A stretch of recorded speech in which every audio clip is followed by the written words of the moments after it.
اس گھرانے کا ایک بڑا پیغام یہ ہے کہ تم اللہ تلاش کر لو، پھر عزتیں ہی عزتیں تمہارے نام۔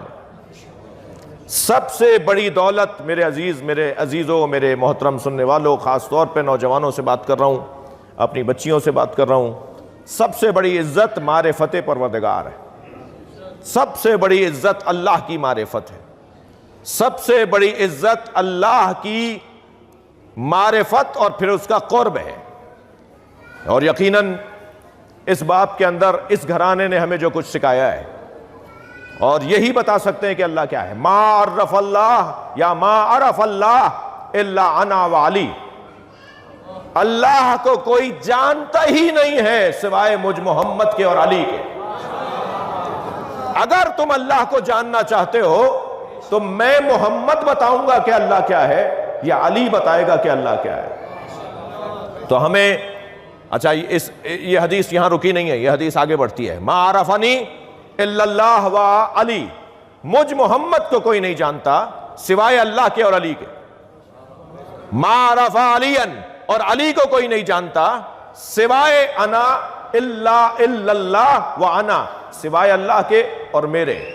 یعنی اللہ کو پہچاننے کے لیے عقیدہ توحید پر بات کرنے کی کوشش کر رہا ہوں۔ اللہ کو پہچاننے کے لیے ہمیں نبی کے بارگاہ میں جانا ہوگا یا مولا علی سے سمجھنا ہوگا؟ مولا نبی کو سمجھنے کے لیے ہمیں اللہ سے سمجھنا ہوگا کہ نبی کیا ہیں، یا علی مولا سے پوچھنا ہوگا کہ نبی کیا ہے؟ مولا علی کو سمجھنا چاہتے ہیں تو اللہ بتائے گا یا نبی بتائیں گے؟ اس کا یہ مطلب ہے کہ پھر ہمیں اللہ کے بارے میں غور ہی نہیں کرنا چاہیے کیونکہ نبی جانتے ہیں یا علی جانتے ہیں۔ ہمیں مولا نبی پہ غور نہیں کرنا چاہیے کیونکہ اللہ جانتا ہے اور علی جانتے ہیں۔ ہمیں مولا علی پہ غور نہیں کرنا چاہیے اس لیے کہ اللہ علی کو جانتا ہے یا نبی جانتے ہیں۔ نہیں، ایسا نہیں ہے۔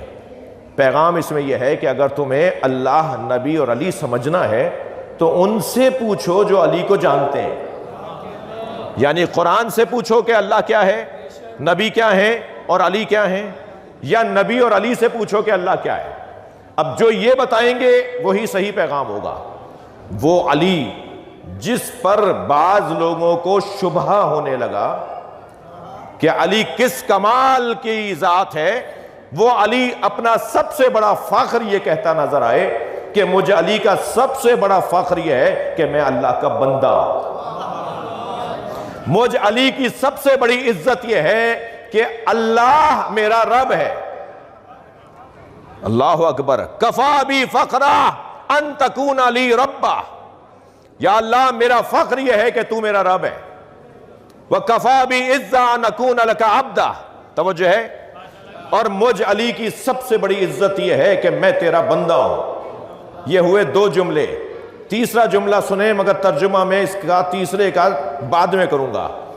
الہی انتا کما احب فاجعلنی کما تحب، یا اللہ مجھے ایسا بنا دے جیسا تو چاہتا ہے۔ یہ بات تو سمجھ میں آتی ہے، مگر جو ایک ایسا جملہ مولا علی کا ان چار جملوں کے اندر، چار مناجات کے فقرات کے اندر مولا کا ایک ایسا جملہ ہے جو شاید کسی ہمارے نبی کے علاوہ انبیاء ما سلف کے اندر شاید جو یہ جملہ کسی اور کے ہاں بھی نہیں ملتا۔ کیا فرما رہے ہیں؟ یا اللہ مجھے ایسا بنا دے، توجہ، جیسا تو چاہتا ہے، اور تو ایسا ہی ہے جیسا میں چاہتا ہوں۔ یہ جو سوچ ہے نا کہ تو ایسا ہی اللہ ہے جیسا میں چاہتا ہوں، علی مولا نے عقیدہ توحید کو پرواز کروا دی۔ اگر اللہ کو پہچاننا چاہتے ہو تو دیکھو علی کیسا چاہتا ہے، علی مولا نے اللہ کو کیسا پہچانا ہے، علی مولا اللہ کو کیسا جانتے ہیں۔ تبھی دنیا کا کوئی ولی نہیں ہے، توجہ ہے، دنیا کا کوئی ولی نہیں ہے جو ولی بنے مگر علی علی نہ بولے، یہ ممکن ہی نہیں ہے۔ یہ ممکن ہی نہیں ہے کہ دنیا میں کوئی ولی آپ کو نظر آئے اور وہ مولا ہی نہ ہو۔